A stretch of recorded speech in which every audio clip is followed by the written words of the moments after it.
પંચમહાલ જિલ્લાના ગોધરા ખાતે પ્રદેશ ભાજપ અનુસૂચિત જાતિ મોરચાના કારોબારી સભ્ય શ્રી રાજુભાઈ પ્રિયદર્શી સાહેબશ્રીની આગેવાની હેઠળ બેઠક યોજવામાં આવી. તેમાં ઉપસ્થિત પંચમહાલ જિલ્લાના સતત ત્રીજી વાર અનુસૂચિત જાતિ મોરચાના પ્રમુખ તરીકે નિમણૂક કરવામાં આવી હોય તેવા જિલ્લા પ્રમુખ શ્રી નારાયણભાઈ પરમાર સાહેબ તથા મહામંત્રી શ્રી કેડી સાહેબ તથા નટુભાઈ સોલંકી સાહેબ તેમજ પંચમહાલ જિલ્લાના મંડળ પ્રમુખો તેમજ મહામંત્રીઓ તથા મંડળ મોરચાના પ્રમુખ મહામંત્રીઓ, તાલુકા પંચાયત સભ્યો, નગરપાલિકાના હોદ્દેદારો તેમજ નગરપાલિકાના પ્રમુખ શ્રી જયેશભાઈ ચૌહાણ સાહેબ હાજર રહ્યા હતા. ભારતીય જનતા પાર્ટીની સરકારમાં ભૂપેન્દ્ર પટેલ સાહેબની આગેવાની હેઠળ સરકારમાં કેબિનેટ મંત્રી શ્રી પ્રદ્યુમન વાજા સાહેબ તથા રાજ્યમંત્રી શ્રીમતી મનીષાબેન વકીલ સાહેબ તથા દર્શનાબેન વાઘેલા સાહેબ દ્વારા સરકારમાં અનુસૂચિત જાતિના વિદ્યાર્થીઓ માટે ઉચ્ચ અભ્યાસ કરવા માટે આવક મર્યાદા 2.50 લાખ હતી તે વધારીને 6 લાખ કરવામાં આવી છે.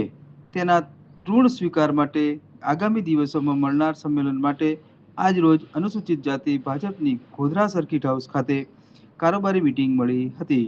આગામી દિવસોમાં 13/3/2026ના રોજ ગાંધીનગર ખાતે ઋણ સ્વીકાર માટે પંચમહાલ જિલ્લામાંથી બહોળી સંખ્યામાં કાર્યકરો લઈ જવા માટેની ચર્ચા વિચારણા કરવામાં આવેલ હતી.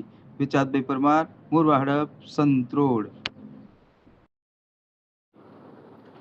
આપણે સૌએ કામ ભારતીય જનતા પાર્ટીમાં કોઈ 1-2 દિવસથી કરતા નથી કે કોઈ 2-4 મહિનાથી કરતા નથી, ખરું ને?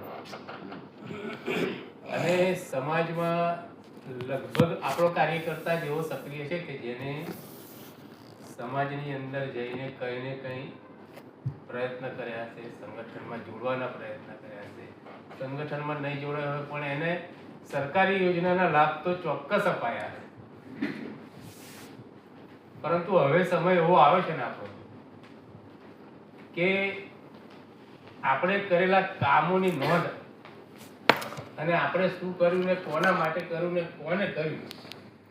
મને નારાયણભાઈ માટે મેં કંઈ કર્યું હોય અથવા તો એમના પરિવાર માટે, એમના દીકરા માટે કોઈ યોજના કરી તો મારે યાદ એમને અપાવવું જ પડશે. તમે એમને યાદ નહીં અપાવો તો એ તમને ભૂલી જ જવાના છે. કેમ કે આખરે તો આપણે વોટ લેવા જ જવાનું છે.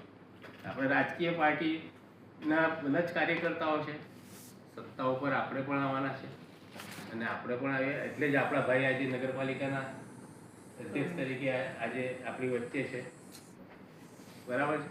એટલે આપણે બધા જ બહુ કામો બહુ કરીએ. બેને લગભગ એમના સમય દરમિયાન બહુ કામ કર્યા છે જિલ્લામાં, પણ ડાયરીમાં કોઈની નોંધ નહીં લીધી હોય કે આનું આ કર્યું, આનું આ કર્યું.